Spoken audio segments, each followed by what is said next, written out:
DZKI Iriga. Kaiba ang sa inyong lingkod, Elma de Lima Gaspe.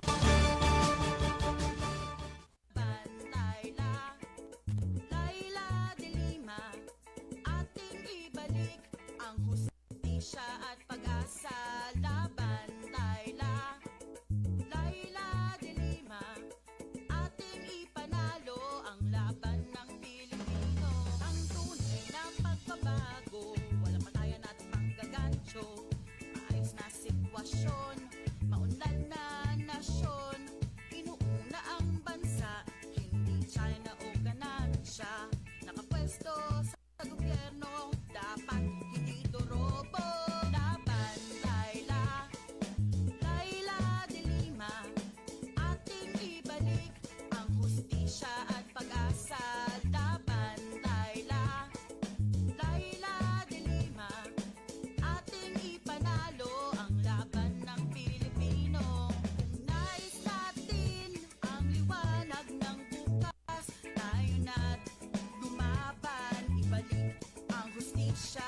Kung nais natin sumulong ang bansa, tumindig, kumilos, lumahok at magpasya. Laban, Laila. Laila de Lima, ating ibalik ang hustisya at pag-asa. Laban, Laila. Laila de Lima, ating ipanalo ang laban ng Pilipino. Laban, Laila. Laila de Lima, ating ibalik ang hustisya at pag-asa. Laban, Laila.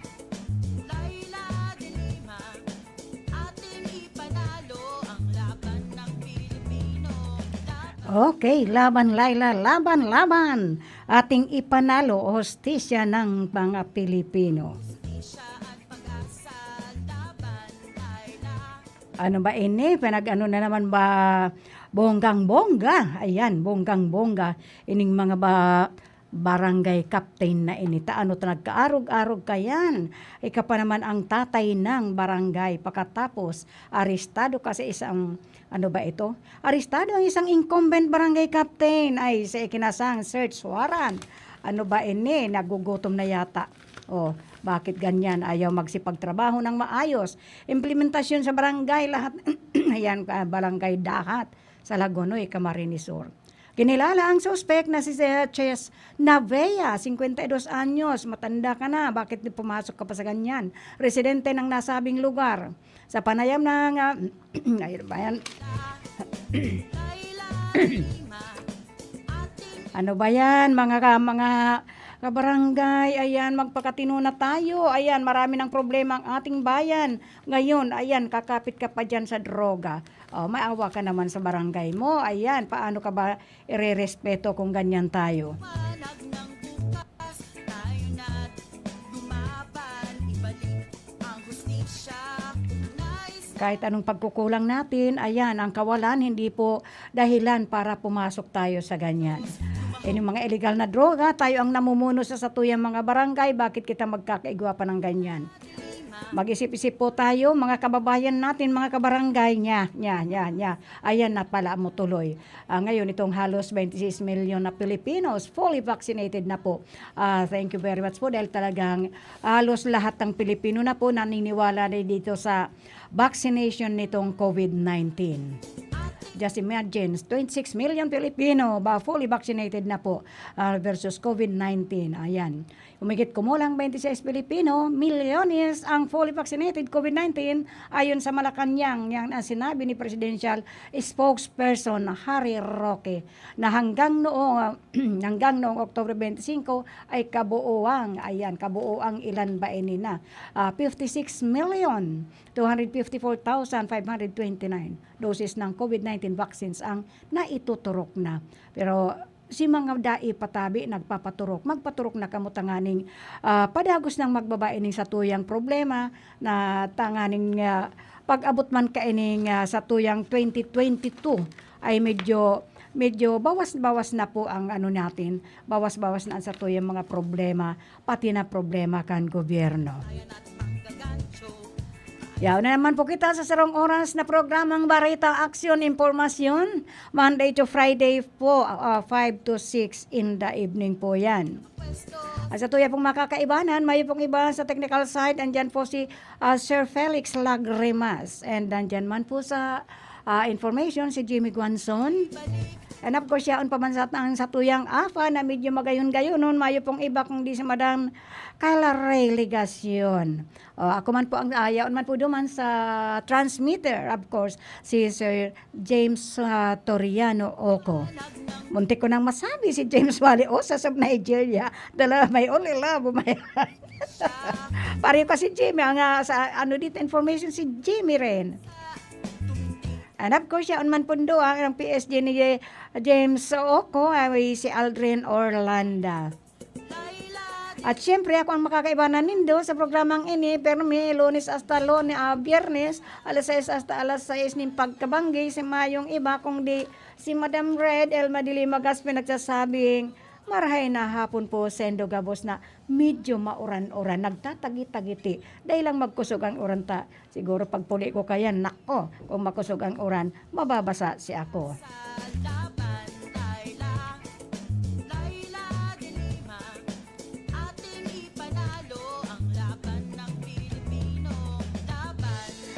Senator Laila de Lima, simula pa lamang ng termino niya. Yan ang sinasabi niya ni Senator Laila de Lima na simula pa lamang ng termino niya ay nananawagan na siya ng investigasyon.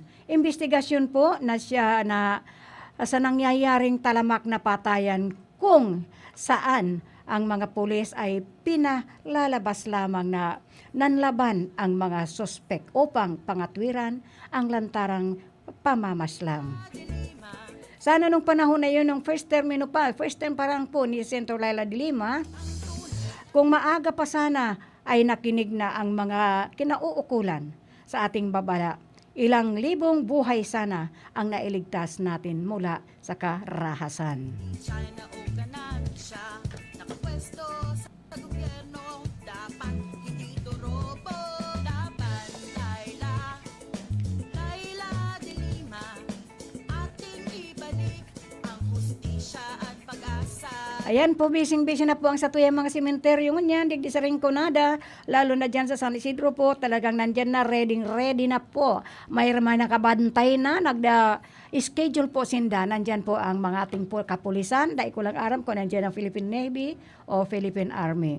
Pero na po ang pag-start po nung nagbabantay po sila dyan sa mga sementeryo, medyo organized naman po sindata. Schedule man po, taya nga ni dyan sa parokya kan Our Lady of Fatima and Shrine. Nandyan po nag-schedule po yung mga taga dyan sa Mountain Unit po.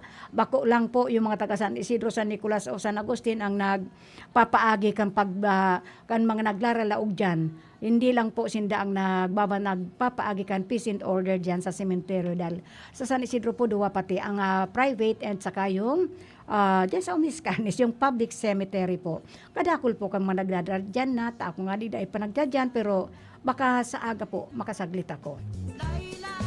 Pero organisado naman po dahil kami nga naka-schedule kami sa October 31 to November 3. Kaibanan po ang mga barangay tanod, ang mga yung ating kapulisan at sabi ko nga sana ibang branch of service po na ano sa pagpapaagikan peace and order. So, lao na naman po kita. Sabi ko nga dahil na kita mag-aksay ning burak. Sabi ko kami like last year baga po. Last year mayo kitang dahil man kita kadto nagdaradyan pati pinagsarado nga pero sa ngunyan igwapang kadakul pa ka nagre-relinig kan sa endang mga nitso kan sa endang mga mahal sa buhay. Sitwasyon, maunlad na nasyon, inuuna ang bansa, hindi China o ganansya, nakapwesto sa gobyerno, dapat hindi turobo, dapat Laila de Lima, ating Ang programa pong ito ay hatod po sa endo ni Senator Laila de Lima and of course kan Lazarus Tobar and water refilling on and managed by Letty Polton. laban ng Pilipinas.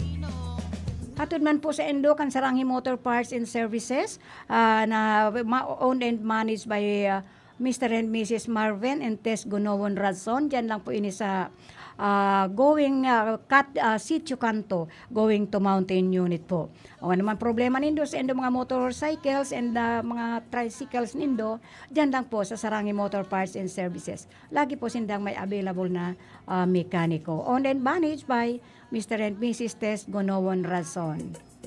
Ngunyan kung kaibanan po manindo, medyo kaigwa ka mong kaipuhan na medyo handaan, may event po kayo dyan, pero not too big events po dahil pinagbabawal pa nga po na kung kamo may mga event dyan, any kind of event, dapat 50% lang po ang sa endong mga bisita at ipapasunod po ang health protocol. Yan lang po ang Mama Betty's Farm, owned and managed by Marisol Bondal. Ngunyan, kung gusto ninyo magpagayon-gayon at maging magayon, magpunta lang kamo. Yaon lang po dyan ang Cheryl Beauty Salon, Cheryl and Tuding Castro Verde po ang sa endong magpapagayon dyan. ating ipanalo ang laban ng Pilipino. Panlayla, layla. Ngunyan, gusto ko man po magpasalamat kay Mr. and Mrs. Jose Manrique Oralio. And of course, kay Kagawad Melnan Daday Robles. Thank you very much po, Daday. And of course, kay Rodolfo Jeff J. Poetino. And of course, kay Boboy and Melit Robles Moralio. Maunlad na nasyon, inuuna ang bansa, hindi China o ganansya. Nakapwesto sa gobyerno, dapat hindi dorobo. Laban, Layla, Layla de Lima, ating ibalik ang hustisya at pag-asa. Laban, Layla, Okay, dapat lumaban talaga. Laban, Laila. I would like to say hello to my only love of my heart, James Wally Osas of